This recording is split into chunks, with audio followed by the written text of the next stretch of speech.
at all times. I don't like loopholes. Hmm. I'm not that. I don't like making exceptions to rules unless they're very defined. But Yeah, I get that. one thing I worry, honestly, and this is probably almost every Trump supporter. I liked 2016 Trump more than 2020 Trump, and here's why.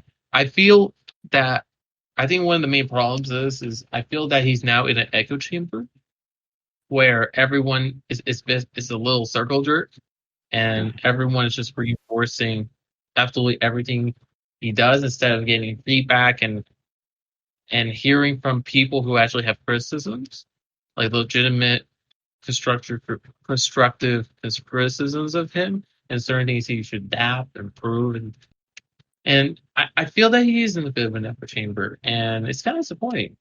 That Um, would be. I haven't seen that. I can't confirm or deny it, but I've been listening to Team Cast IRL a lot lately, and because I've been working, and that's a great thing to listen to, and I haven't gone through the content, so there's a lot to get through. And they also doing a live stream every weekday, so always lots of huh. content on that, which I'm very happy about. And they've been coming a lot closer to Trump a lot, and I think they're all moderately left, and Adam and Tim have both expressed that they're probably going to vote for Trump come November. Adam Krugler has a deep dive, which is something that I think is really cool. That I think we should. I think everyone should go check that out. They do a deep dive of his grandfather who came to this country and made something of himself and became a gigantic businessman, and his dad Nice. and his whole family up to his grandpa. And I think it's really cool that he did that. And he's got one on Nikola Tesla and talking about Dark Souls. And I'm really, yeah. And they've expressed that they're probably going to vote for Trump this year. And they have given criticisms of him, but they've and like with 230 reform, which they are very for, and getting troops out of Afghanistan, which I think is a good thing to do. As long as we help as many people as we can on our way out, then I'm very much for that. If Trump can get our troops out and we can help as many people, like freeing citizens, which is something that they don't want over there or that we're fighting for, then I think it would be a good thing. Yeah, I would agree. Um, honestly, it's been going on for too long, and Yeah, we can't be fighting. We can't be fighting this until 2130. I I just I just see. I look at the budget. I look at how much it is, and our military budget for right now, I think it was is a $155 billion billion with a B. And here's the little libertarian in me is kind of coming out a little bit, but honestly, we don't really need all this defense.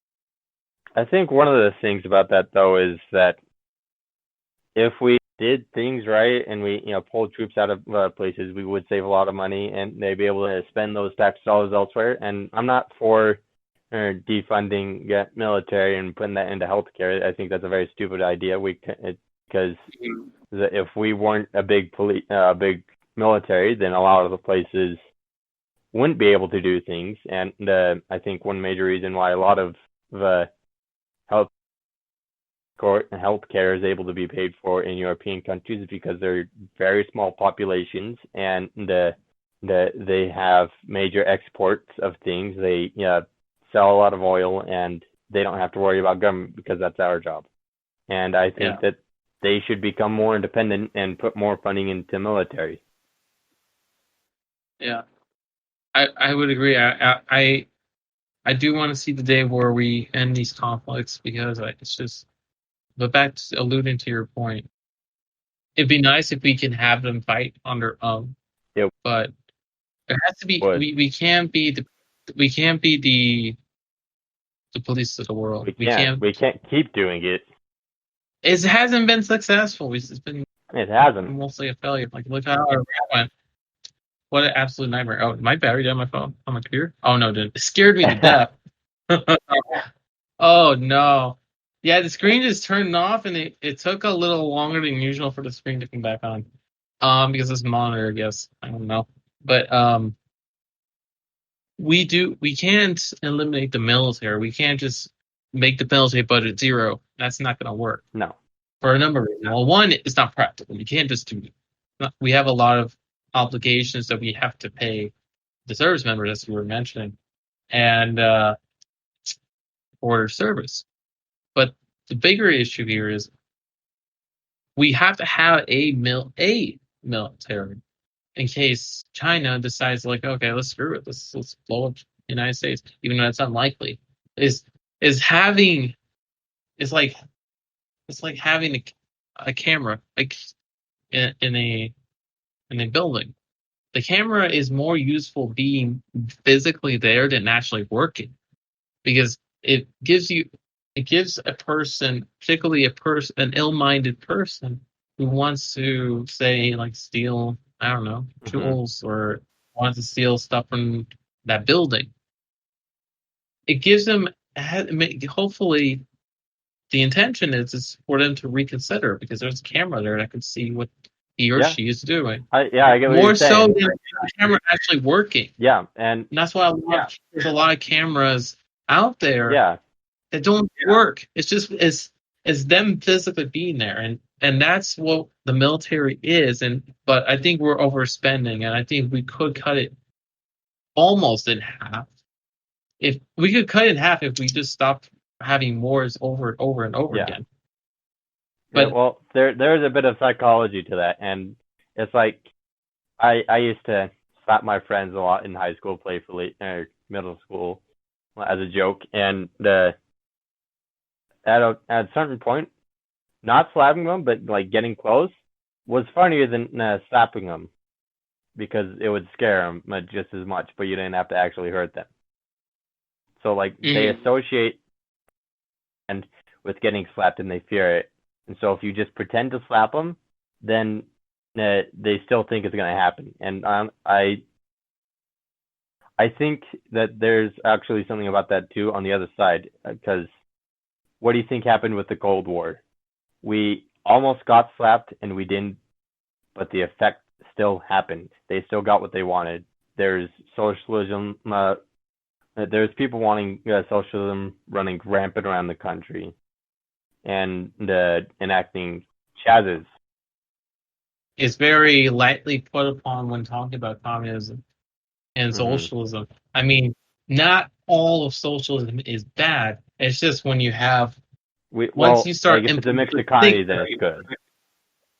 Problem with socialism is not socialism itself; it's what it brings. It's what I think. It's what breeds. I think the problem is what breeds it. Yeah. The idea itself is not what's bad; it's what it brings. And what I mean by that is, almost every instance where socialism is brought into such a large array, in such a high degree, not just these little social programs, but once you start putting more socialist policies, not just programs but policy, that's where things are going wrong, and that's where a lot of these countries become communists.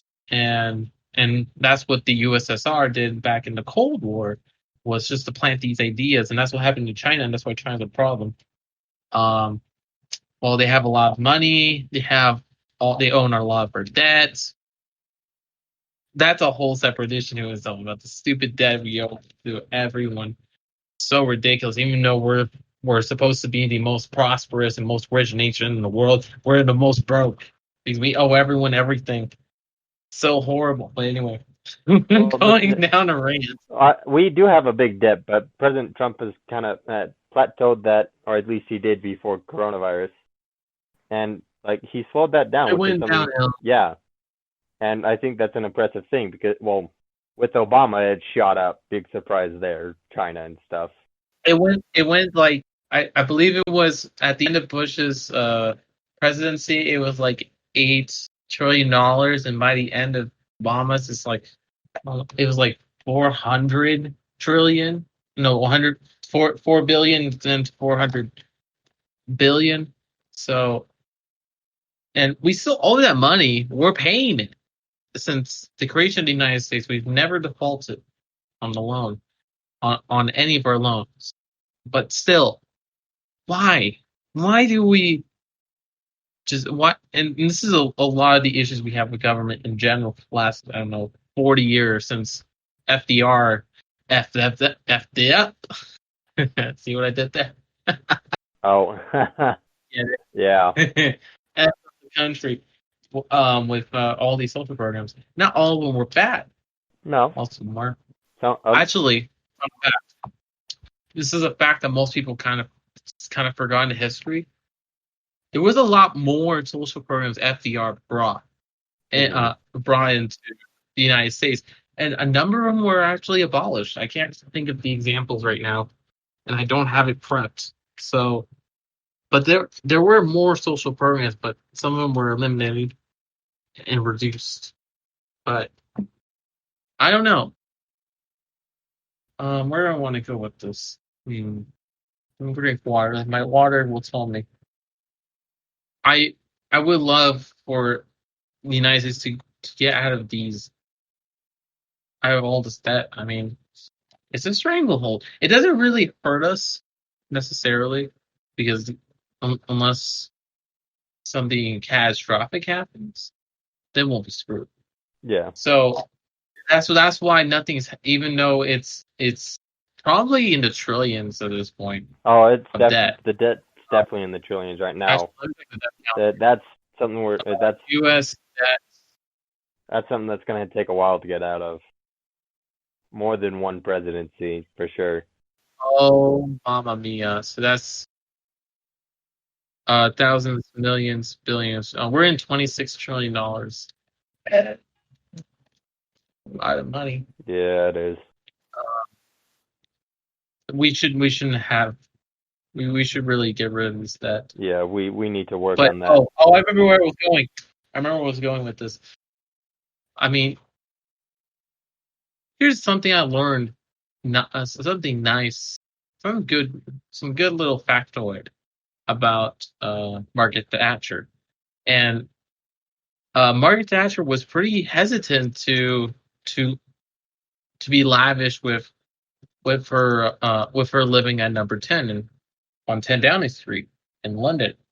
She was very reluctant to pay for all these for renovations and actually one of the first things she did when she became Prime Minister of Great Britain, of the UK, I should say, was look at how much people who were maintaining number 10, the whole little building there, the house kind of, sort of, but how much they were spending on maintaining it, and there was a number of places on there that aspects of it that was just ridiculous, spending so much money on linen, on maintaining all these things, and how expensive were. And remember, all these things are being paid by, in this case, the British taxpayer, and it's refreshing to think that a politician would not want to just waste taxpayer money, because it's taxpayer money. It's not coming out of her wallet, it's coming out of everyone else's. And it's refreshing. I wish that was more common throughout Washington, because a lot of these politicians are just willing to just waste money. Like, it's ridiculous how much we owe countries, how much we spend. And a lot of it was unnecessary. It's just waste. And something I learned when I was getting a little involved with affairs at school about how much these things cost. And a lot of it does go to waste, like replacing like simple things that you can go on Amazon and you can buy it for like $7, were costing like $30. And it's not like these people were the Clark County School District is contracted with some U.S. firm that's making all these parts in America. It's none of that. It's none of that. It's just that the CCSD is the Clark County School District is being screwed